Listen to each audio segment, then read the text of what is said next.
Good afternoon and welcome to the CGS webinar, Supporting Strong Communication Between Graduate Deans and Financial Aid Officers. I'm Catherine Hazelrig, the Assistant Director of Communications here at CGS, and I'm going to go through just a couple brief technical slides before I turn it over to CGS President Suzanne Ortega. So we'll have two presentations today of approximately 20 minutes each, followed by a Q&A. The webinar recording and slides will be emailed to participants and posted on the CGS website. When we get to the Q&A session, you'll use the question box on your control panel. And if you have any technical issues, we suggest you visit the Citrix Online website. But two quick audio troubleshooting. If you're having trouble hearing us, you can switch to a different connection, either telephone to mic and speakers or vice versa. You can do that at any point during the webinar without leaving the session. If you are on the phone and you're having difficulty, if you click problem dialing in, you'll get an alternate phone number to call. And with that, I'll turn it over to CGS President Suzanne Ortega. Thank you, Catherine, and welcome, colleagues. I hope that spring is finding you, no matter where you are located today. As you know, building relationships and creating partnerships across campuses, both the services in departments and offices, is a hugely important part of what graduate deans do. It's essential also to being an effective voice for graduate education and graduate students on campus. At CGS, we see this as an absolutely essential element of all of our advocacy work, because advocacy is devoted or directed not just towards policymakers, but also on campus and in the community and state. So for that reason, I am really thankful to the organizers of this webinar, Beth Buellman, Kenneth Polachuk, Catherine Hazelrig, as well as to our colleagues who have agreed to be presenters. So thank you in advance. And at this point, I will turn the webinar over to Beth. Good afternoon. We're looking forward to this because many of you know Congress is working on the reauthorization of the Higher Education Act, and financial support for graduate students is being questioned. Graduate education is viewed as a private benefit, and graduate degree holders are said to make more money, so why should they receive public support? For some, the story is even that graduate students overborrow, and if we eliminated their access to federal loans, we'd reduce this whole issue of student debt. It would go away. So graduate students, we all know, need information and resources that are available to them to help them make informed decisions about financing their education. Financial aid officers have that information, but sometimes they're not aware of the different needs of graduate students from those of undergraduates. And graduate deans can help make that connection through better communication and engagement with their financial aid officers. So with this, every institution is different, with different resources and priorities. And so this webinar features two institutions with very different student body profiles that have taken two different routes to develop their relationships between the graduate dean and the financial aid officers. And I think you will all find this very informative and helpful as you look to building more relationships on your campuses. And with that, I'll turn it over to our first institution and presenters. Great. Thank you, Suzanne, and thank you all the organizers and the attendees. My name is Brian Kleppel, and I'm the Dean of the Graduate School and Research at Western Carolina University. We're pleased to be presenting today along with University of California at Santa Barbara on the topic of supporting strong communication between graduate deans and financial aid officers. Next slide, please. As I mentioned, my name is Brian Kleppel. I have several roles here at Western Carolina University. I am a faculty member in the Department of Geosciences and Natural Resources. I have been on campus for about 10 years, and for the past 5 years, I have served as an associate dean and now dean of the Graduate School and Research at Western Carolina University. And with me is Trina, and I'll let Trina introduce herself. Good afternoon, good morning, everyone. My name is Trina Orr. I have over 20 plus years in the world of financial aid.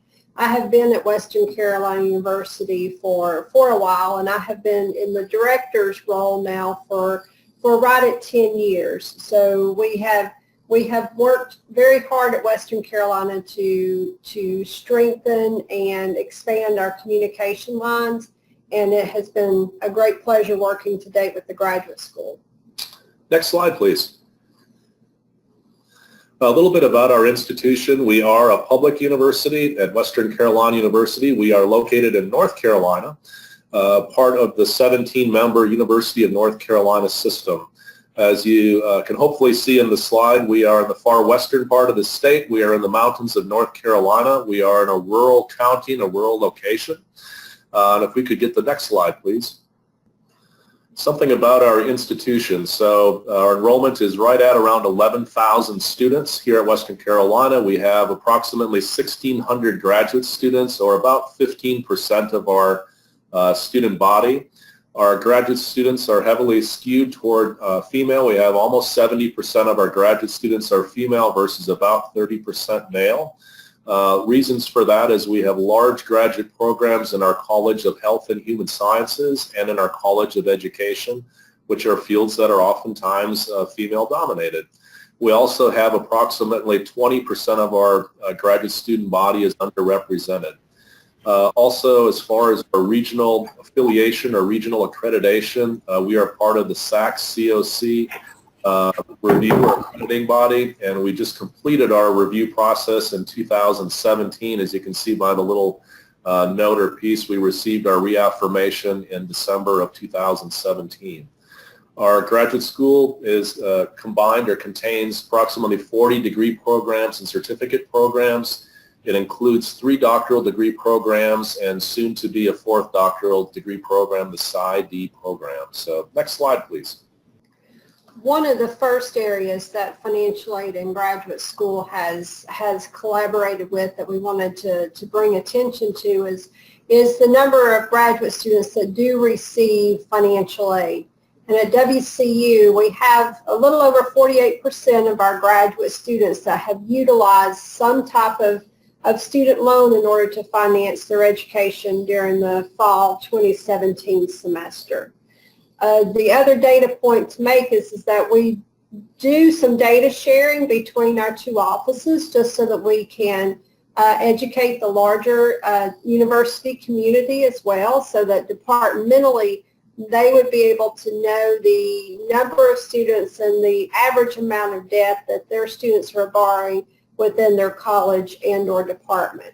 So we worked very well together this past fall to take the time to look at the student aid information, and financial aid provided the data to the graduate school in a deaggregated format so that then they could manipulate that into department information, but then the student level data was not being shared, but so that we'd be able to take a look at what was the overall total debt of our graduate student population, being able to break that down into the departments. So we have about 786 of our graduate students who in the fall of 2017 were actively receiving loans, and sharing that information out has helped to better educate our campus community. Next slide, please. As part of our other coordinated efforts between the Office of Financial Aid and our graduate school is that I sit as a member of the Graduate Council, and that has really helped to put me into a position where I mostly just sit to listen, but if there is a concern or a potential topic of discussion that would arise, then from the student aid eligibility side, I'm there to be able to bring that up for other faculty and members of the Graduate Council for their discussion. So I joined the Graduate Council approximately about 5 years ago, and with that Graduate Council membership has brought several opportunities for greater discussions in order for us to look at the needs of our students.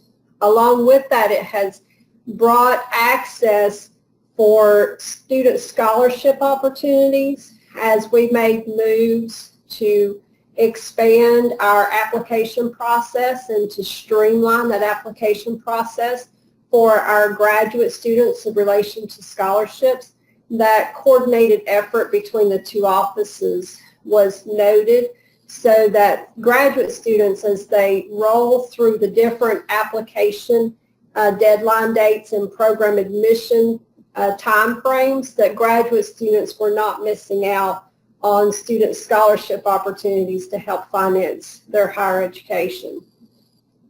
Along with that, we look at the reduction of financial stressors to our students. So if we have a student who may be in a point where they don't know where to turn next, the coordination and the collaboration between our two offices means that one person or the other does not hesitate to pick up the phone call or send an email on behalf of a student, just so that we can work towards the resolution of whatever the situation or factor that may be the stressor to the student, to minimize their disengagement, but then to also maximize their degree completion. And these type of incidents don't hinder the student.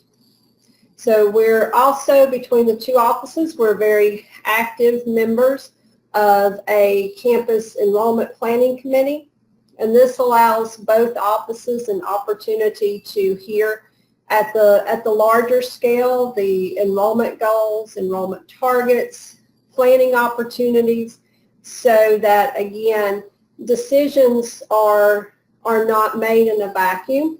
We do it in a much more open environment format at WCU, which allows us for the opportunities to hear campus-wide what may be happening.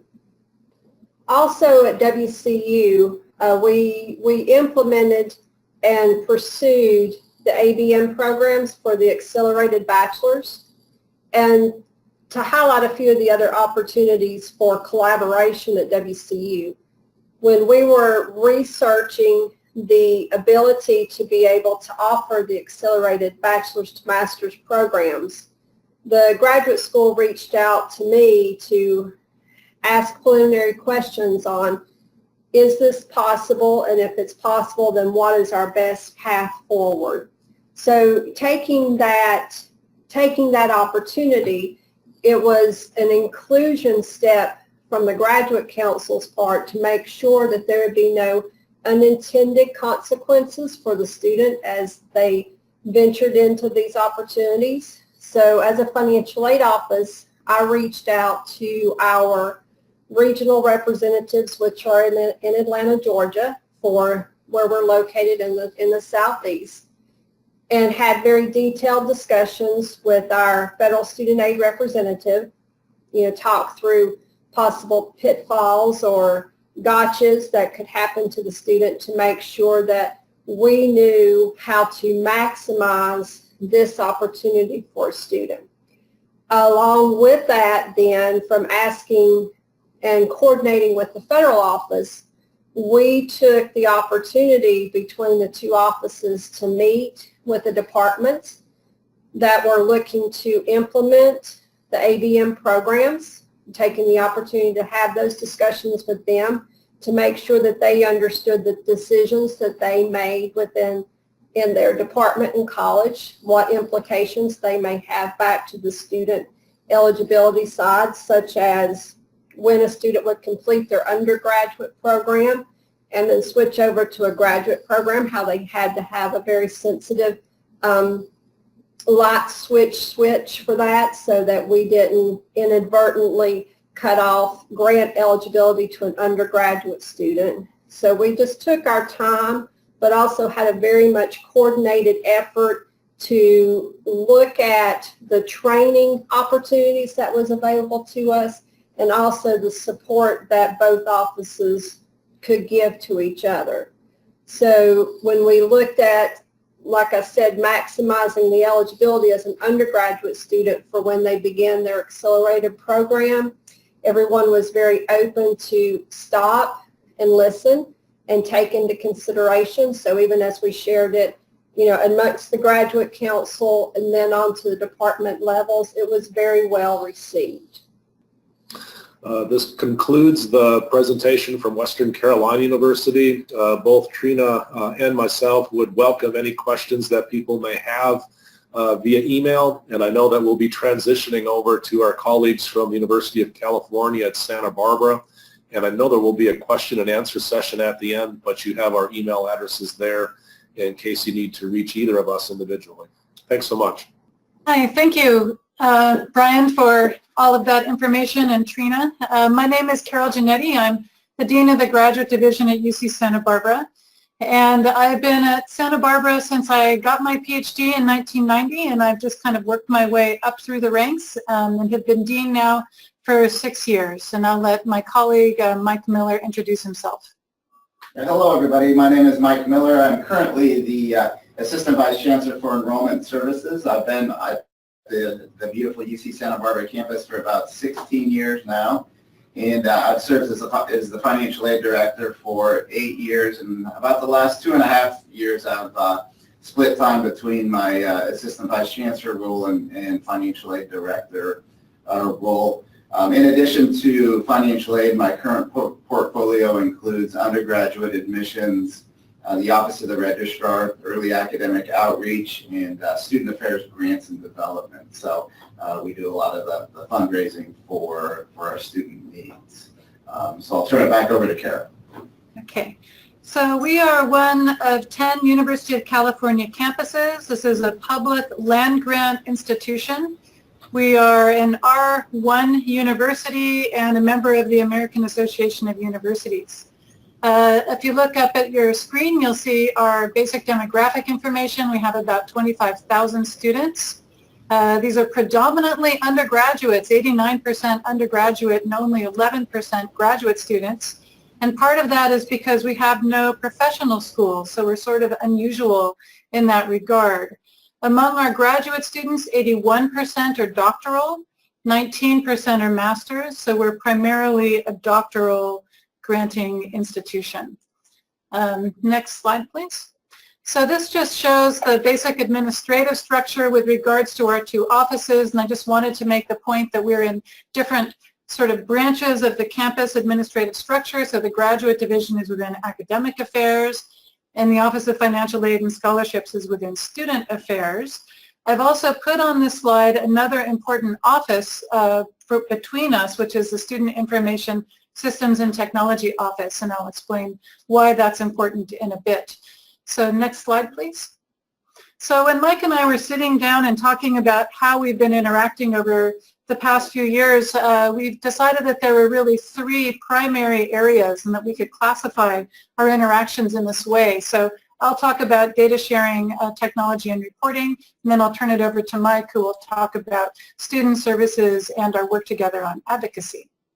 Next slide. So prior to 2010, the graduate division, excuse me, the graduate division had its own IT support, and we really didn't interact very much with the Office of Financial Aid and Scholarships, although once a month we would send data over to that office so that they could use it to determine loan eligibility for students. In addition, they would take our data and combine it with their own data and then do various reporting on that to the Office of the President and other agencies. But in 2010, we put together an MOU with Student Information Systems Technology within Student Affairs to provide technical support to the graduate division. And what that meant was that a number of people who were from the Financial Aid Office were actually assigned to work on our technical systems, our IT systems, including our financial system. So at that point, people from the Office of Financial Aid were starting to understand the graduate division business processes, and they were able to sort of formulate a vision for a shared technical system for our financial systems between the two offices. Next slide. So what we decided to do collaboratively was to put together a shared student financial system. It's a vendor product, And Mike and I have been the co-chairs of the committee that have been overseeing the development and implementation of the system. And this has been a 4-year, $5 million project. And as I said, we've been co-chairs, and so we've been actually having this steering committee that's been meeting monthly throughout this entire period and has been overseeing this big project, which is substantially going to change the landscape for the way student financial aid is delivered and calculated for both undergraduate and graduate students on campus.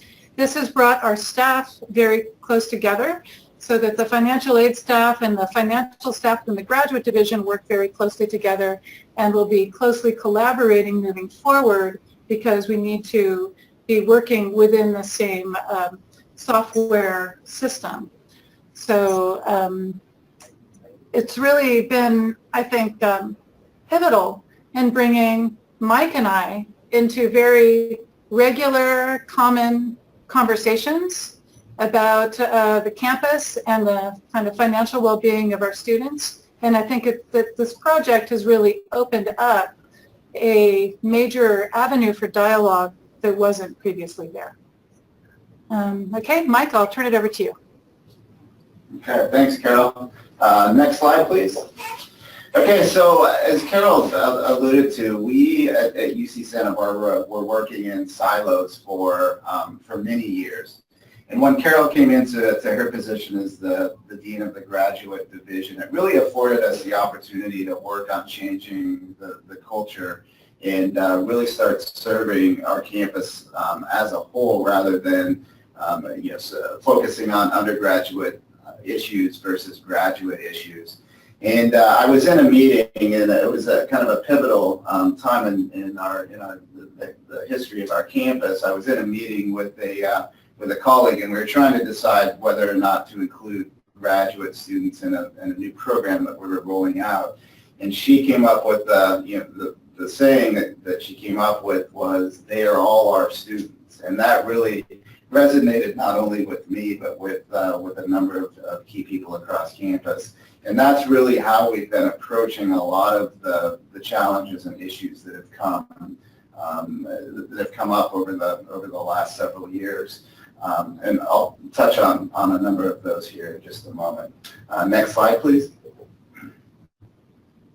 So some of the different campus issues and challenges that we've and opportunities that we've taken advantage of are really sharing resources and funding sources.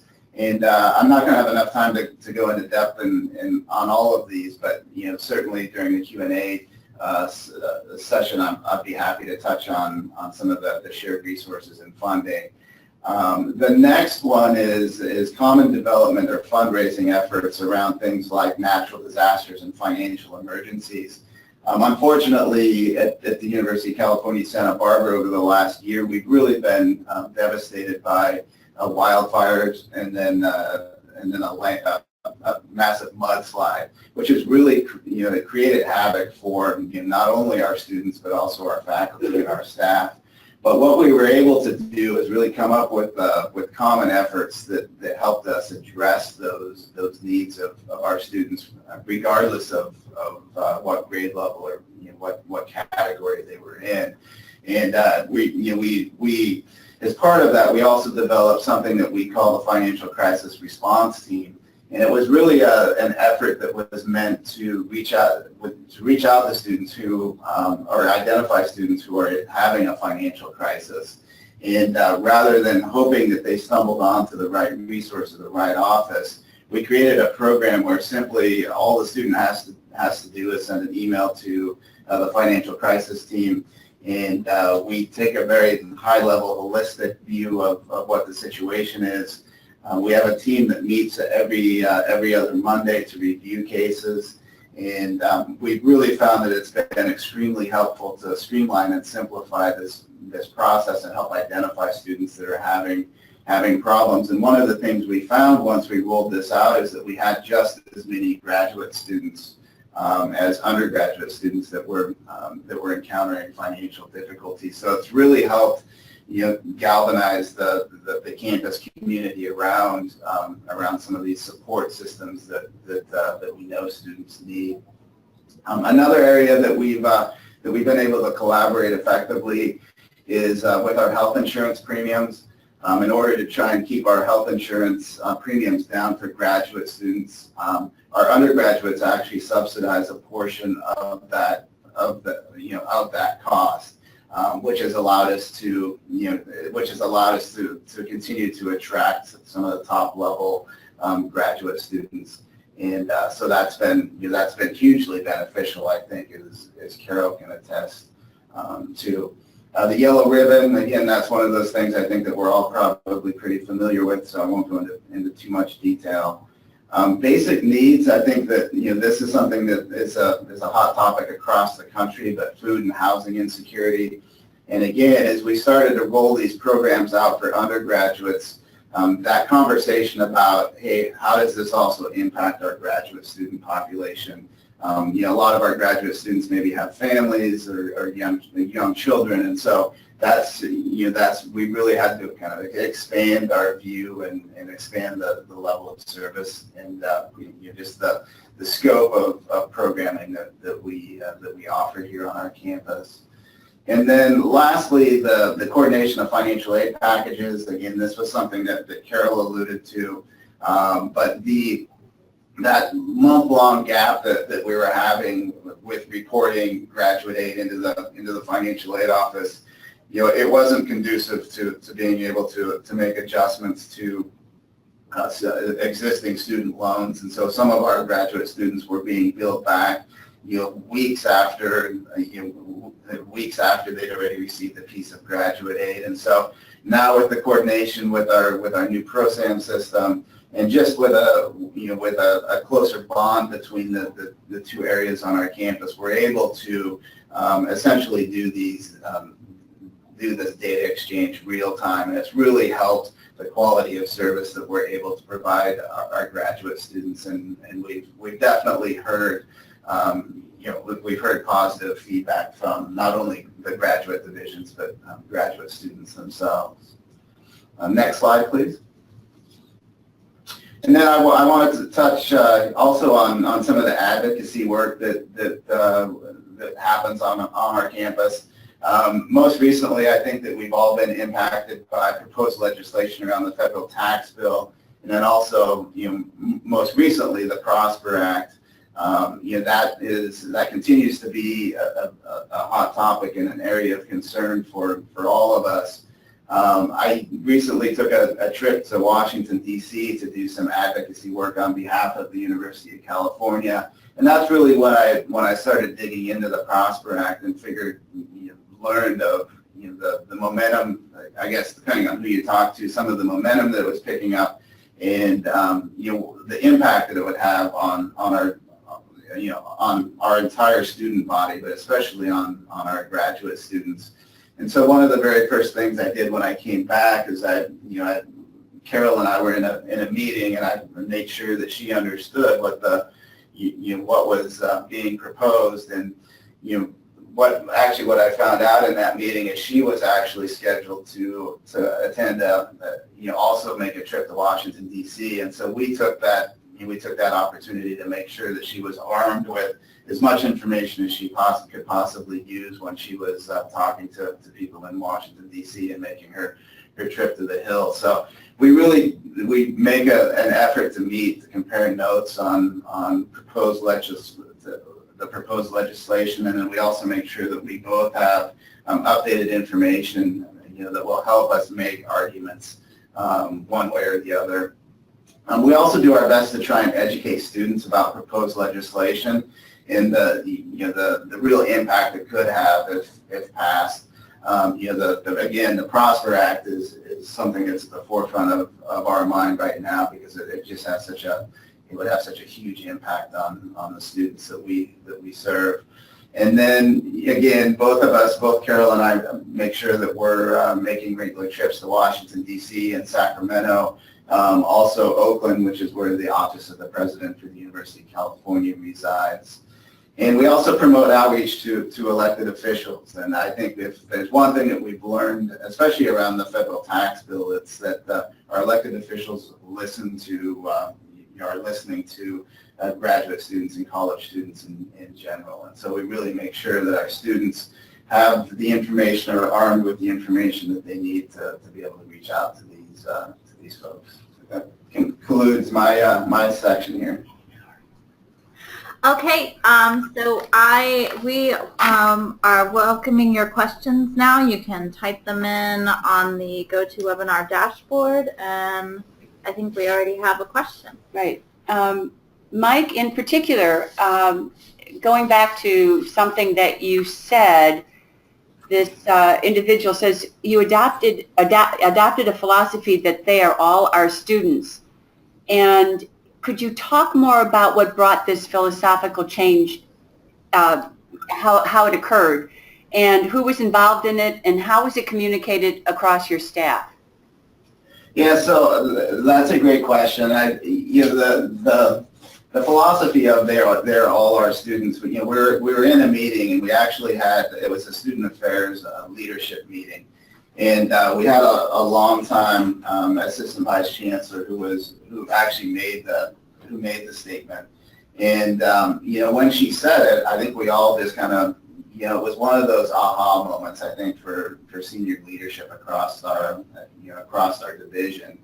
And from there, I mean, it was really just a matter of putting our actions into place and really making sure that when we did roll out a new program, or when we were making decisions, that it was, that we were thinking about the entire student body as a whole. And my strategy and my philosophy has always been, if we admit a student to the University of California, Santa Barbara, it's our responsibility to serve them the best way possible and give them the resources that they need to be successful. And so it wasn't just, this motto of they're all our students. It wasn't just undergraduates and graduates. It was also, international students. So our international students have, a completely different set of needs in some very important ways that I don't think that up until that point, I don't think that we were necessarily taking into consideration, to the point that we should have it at that time. So it's really been, again, and I use the term, it really did galvanize us and brought us together and really allowed us to make positive changes. And it really wasn't that, it wasn't that difficult to, adopt and get people to follow suit. Carol, I don't know if you want to add anything else to that. Nothing in particular, except that how grateful I am for that philosophical change had happened, and it's sort of almost surprising to me that it was necessary, because it would have seemed obvious that they were all our students. But sometimes you just need to be reminded of, these even kind of basic concepts. And I think that it has to do also with sort of the commitment to student services and the role, as you articulated, of really trying to help all of our students and to think about all the various groups of students and their individual needs. So not only graduate students and undergraduate students, but also older students and our student veterans and our underrepresented students and our undocumented students and our first generation students. And the more that we can be thinking about all of those various groups, and the more that we work together on it, then the better we're going to be at supporting them and ensuring their success. That's great. Thank you. Brian and Trina, question. You talked about your relationship around the accelerated bachelor-master's programs. And when do students find out about this? How do they find out about it? Do they receive additional counseling? What were some of the pitfalls that you encountered as you were developing this relationship around the accelerated master's program? This is Brian, and I think I'll talk a little bit about when students are informed or made available to those options, and I'll let Trina talk about some of the pitfalls that she helped us to avoid. In some cases, when undergraduate students are coming to Western Carolina University for open house events, for campus tours, they are beginning to incorporate information about just the few accelerated bachelor master's programs that we have available right now. They're good information for students. They're even better information for parents and guardians because they see it as a good deal or a great investment to be able to potentially double count some courses as students are moving from a bachelor's to a master's program.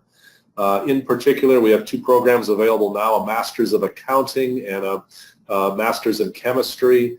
Our graduate program directors in both of those programs spend a lot of time talking with and recruiting students out of their undergraduate bodies or undergraduate students to be able to encourage them and where it's the right decision to offer them the opportunity to apply to graduate school. Most of those students are then applying to graduate school as a junior, and if they qualify, if they're accepted into that program, they would begin taking courses as a senior student, either towards graduate programs or perhaps in addition to their master's program.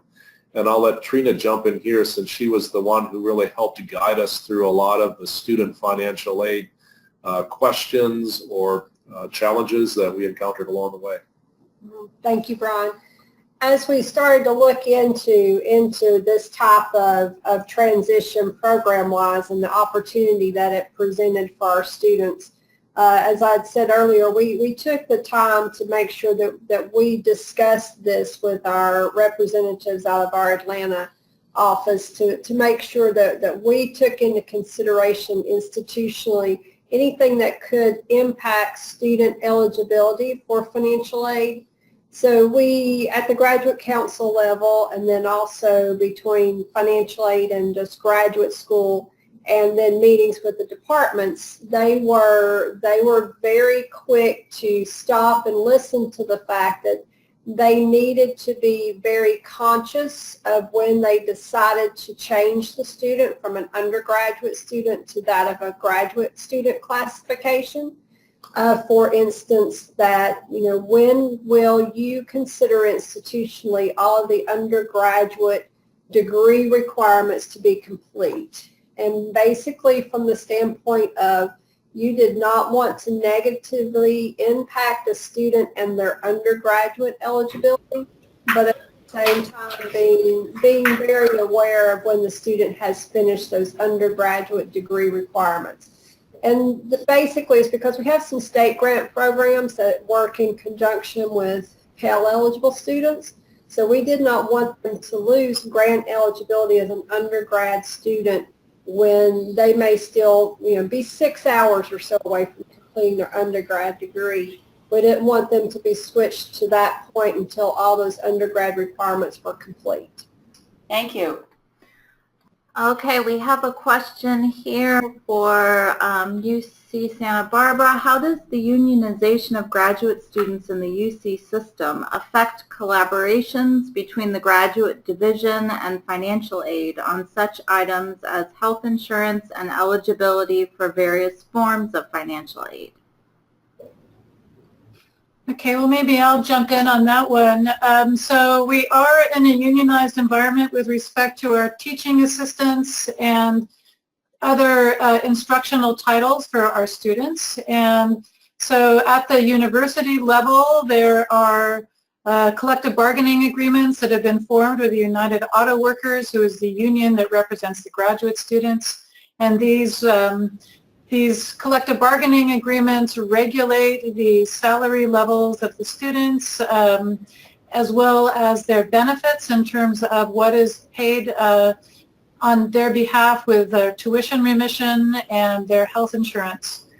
And so we've always really worked to make sure that the health insurance that they are given as a part of their TA package is the same health insurance package that they would get regardless of whether they are a TA or are in another employment category such as a graduate student researcher, or whether they are on fellowship, so that there's a consistent health insurance package regardless of their fund source, and they have the same program, the same doctors, et cetera, and they're not kind of jumping in and out.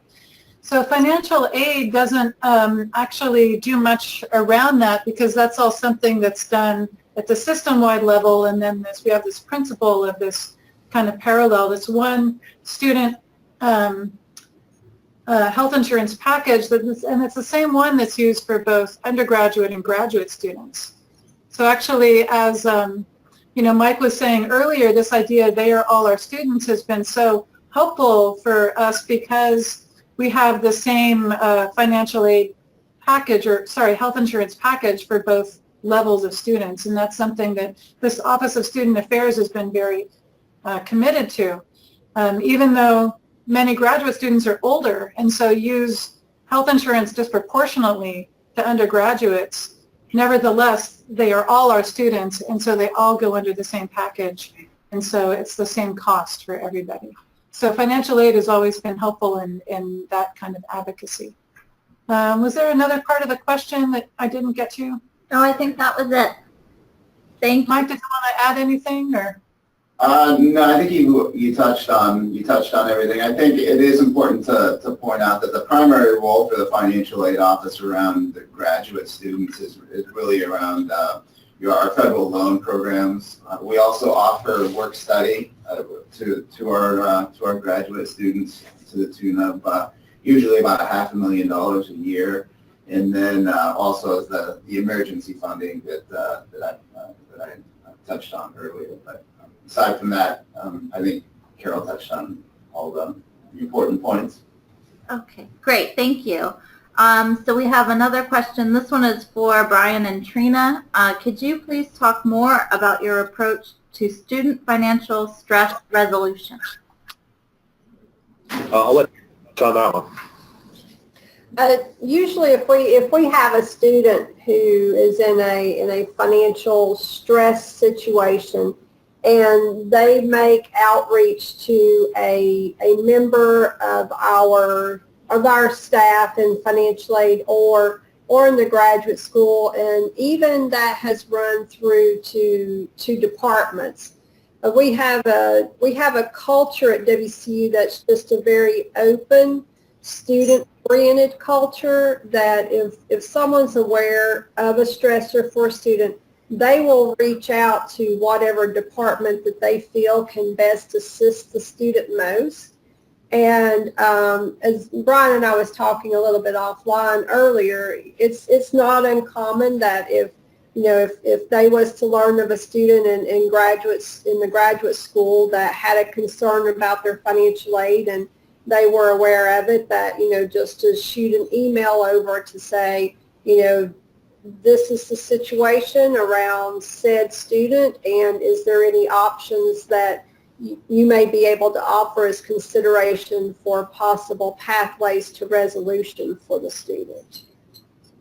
Is there anything you want to add, Brian? No, just on the fact that it's not just the dean or the associate dean who's making those calls. Any number of the staff who are meeting with students in a recruiting mode, in a graduate assistantship mode. Graduate program directors will occasionally contact me with a situation that comes up with a student and ask, where can we go for help? And I would not hesitate to give Trina or any of her staff members a call, or to send them across campus to Trina's office to solve it. We had an interesting situation a few years ago that Trina helped us with. We have a Master of Nurse Anesthesia program. It's currently switching to a Doctorate of Nursing Practice in nurse anesthesia, and the students had a concern in the program, and that a lot of their clinical sites are not even in North Carolina. A lot of their pediatric clinical sites are in Louisville, Kentucky, and students need to relocate to Kentucky for 6 to 8 weeks at a time. They're obviously encountering a lot more living costs and expenses, food costs, travel, sort of thing, and they wanted to know how they could possibly afford to do that. And Trina and myself and one of our staff members drove to another teaching location in Asheville, North Carolina, and Trina met with students and came up with a resolution. I believe the correct terminology is a cost of, I'll let Trina jump in here. Yeah, basically for that group of students, whenever we identified what their overall need was, then we also worked with the program directors to basically increase the reasonable allowance for financial aid cost of attendance that we were giving to those students for standardized living expenses. Once those needs were identified, we had the necessary discussions around, we gathered the documentation that we needed to support for this group of students, and we ended up making institutionally an increased cost of attendance decision that has greatly increased the students' ability to reduce financial stressors around completing a program, and they're just all the students all the way around ended up very happy with the outcome. Okay, great. Thank you so much. Okay, so now we have another question for UCSB. What have you done to make students aware of the crisis response team and the pathway to get help there? And who sits on that team? Yeah, that's a wonderful question. So we've done a lot of just outreach across campus. Our student newspaper did an article.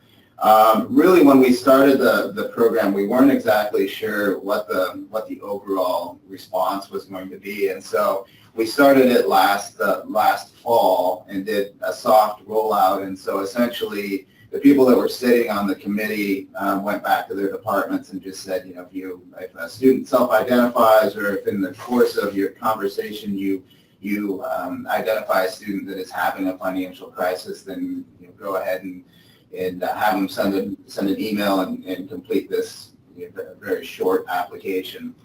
So that went well. And then in the winter quarter, because we're on the quarter system here, so in the winter quarter, we started to do a little bit more outreach. We sent a couple of campus-wide emails, and so that started to pick up a little bit more momentum. And then in the spring, we did a full-on, complete rollout, and that's when we did as much promotion across campus as possible. We put together flyers. We started a meal voucher program, so students, if they're hungry, they can pick up a meal voucher and take it to the dining commons. And as part of that meal voucher program, we also have another card that we attach to the voucher that gives them resources that are available to them if they're having difficulty around their finances. And on that card was the email address that they need to send their information to if they want the group to review their case.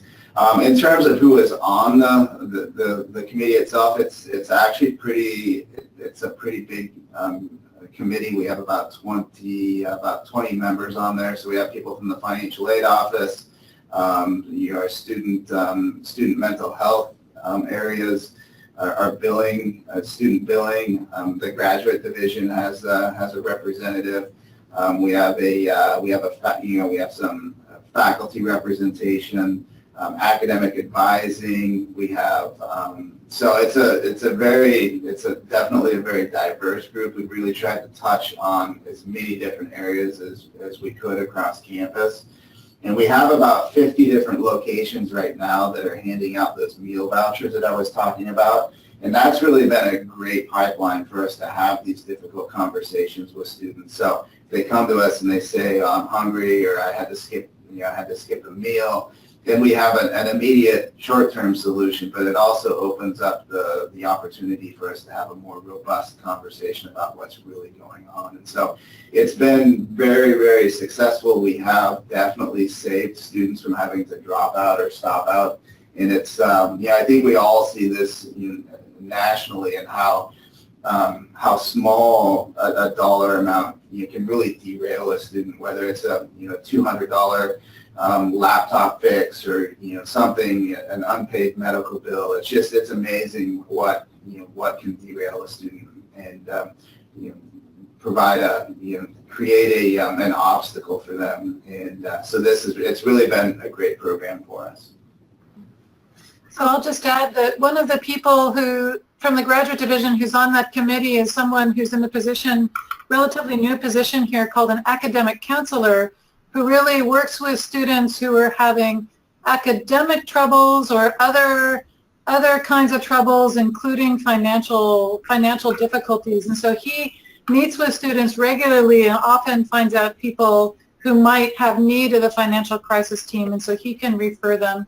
In addition, I know that our Graduate Student Association is very aware of this and also refers students that come to their attention to the financial crisis team, and similarly through our Graduate Student Resource Center.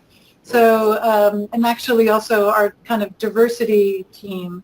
And so we have these various groups, you know, kind of that provide that really close level of support to students and are really on the ground for the students, and then those are the ones that make sure that the students that need to are routed to those applications to the financial crisis team. Okay, we have a quick follow-up to that. Someone would like to know how that program is funded. So that's another great question. So because this was a pilot program, we had a small unrestricted scholarship pot that I used to kick off the program. At this point, we're really just kind of stringing together resources. You know, unrestricted scholarships has really been the primary fund behind this. We've also, you know, the food insecurity issue that I was talking about before has really been a hot topic around you know, the entire state of California. So we've received some presidential initiative money from the Office of the President, which has, you know, helped us create some programming, and that's how we purchased the meal vouchers. We worked very closely with our dining, residential and dining services to negotiate a very good deal on the meal vouchers. And so we've really just been as creative as possible. One of the things that we have found is that, you know, when students self-identify, we are able to, through normal channels and normal professional judgment type actions, we've been able to solve probably about 80% of the cases that come to our attention. And I think what we all assumed was that when students encounter financial difficulty, they reach out to the financial aid office. And that's what we're finding, is that that's definitely, you know, that's not true in all cases. I think a lot of students get frustrated, or they just, you know, they're overwhelmed and they don't know that, you know, they don't know that there are additional resources and additional steps. And so streamlining the process and just making it as easy as possible has definitely made a huge impact. And the overall cost of the program has been, you know, minimal. I would say we're in our second year, and we've probably spent maybe about $200,000 on the program to date. So it hasn't been a huge cost. I think we have a question that applies to both institutions, and it's much more about if you don't have a student who self-identifies, who doesn't reach out to you individually, but others know of their circumstances and the fact that they need help, how do you reach out to them? And I'm going to ask Brian and Trina first, and then Mike and Carol second. But it seems to me that this has to do also with privacy issues and how you're not violating the privacy issues of these students if they're not the ones that are reaching out to you. Sure. Again, this is Brian at Western Carolina University. It also depends upon, of course, the type of situation or the type of challenge. It may be a financial challenge. It could be a counseling and psychological services situation or challenge. And as a faculty member here at Western Carolina, if I encounter a student in my class, or perhaps during an office hour, or during some other interaction with a student, and I suspect or I'm aware of a problem, there is an anonymous way that I can contact or inform our Dean of Students office to offer or suggest the help that might be needed. And those offices or those people will then be able to reach out to a student and Trina may jump in here and know more about the process behind the scenes as far as how you reach out without violating the privacy issues or the FERPA issues. Through that, basically like a student response report that may be filed, there's a team on campus that will meet to at least review the information that a department or a faculty member may have issued for their consideration on a student. And then they will look at university resources to deem what could be appropriate for someone to reach out to the student. And they will never know really who made the report, besides to say, there is a university community member, who is concerned, looking into the student's well-being. We also have a place on campus that we call home base, which is very well publicized on campus. It's very near the entrance to our campus as well, in which students can go for basic food and care needs. And they basically have staff there that could help the student find other resources. And those students may never even come to our attention because, like Mike said earlier, it may be food for a weekend. It could be a coat that the student needs because it's gotten cold. But, they have been given resources through generous faculty senate and other development donations that make it available for the campus to do that. And we never even know that student passed through their doors. But, through the Student Emergency Fund also, then that's, the student can apply through that. If additional information may be needed, I'm typically the point of contact for that assistance fund for them to reach out to see if there's any way we can help the student. But, if the student doesn't just come before someone themselves, there are multiple other points of contact throughout the university that additional help can be sought if they just don't appear in someone's office asking for assistance. Mike and Carol, do you have a quick response to that? Yeah. Earlier I mentioned our academic counselor position, and so that person can accept referrals. So somebody, for example, in an academic department could get in touch with him and say, I think this person might need some help. Could you please reach out? Without necessarily revealing exactly why they might need help, he could do that, or else he can also see, check their academic records, et cetera. And so I think that he's a major place where that happens on our campus. Great. There's also the distressed students office, of course. Thank you very much. Great. So CGS, we would like to thank Brian, Trina, Carol, and Mike for joining us today. Also wanted to remind you that we have a lot of really good advocacy resources available on our website, and the link is there. And our next CGS webinar will be next week on recruiting international students in challenging times. Can I just say thank you to CGS, and to say I recommend for anybody who hasn't already done so to build this partnership, because you're stronger as partners at doing your job than you are separately. We can second that one, Carol. Thanks, everyone, and thanks for joining us today. Thank you. Thank you. Thanks.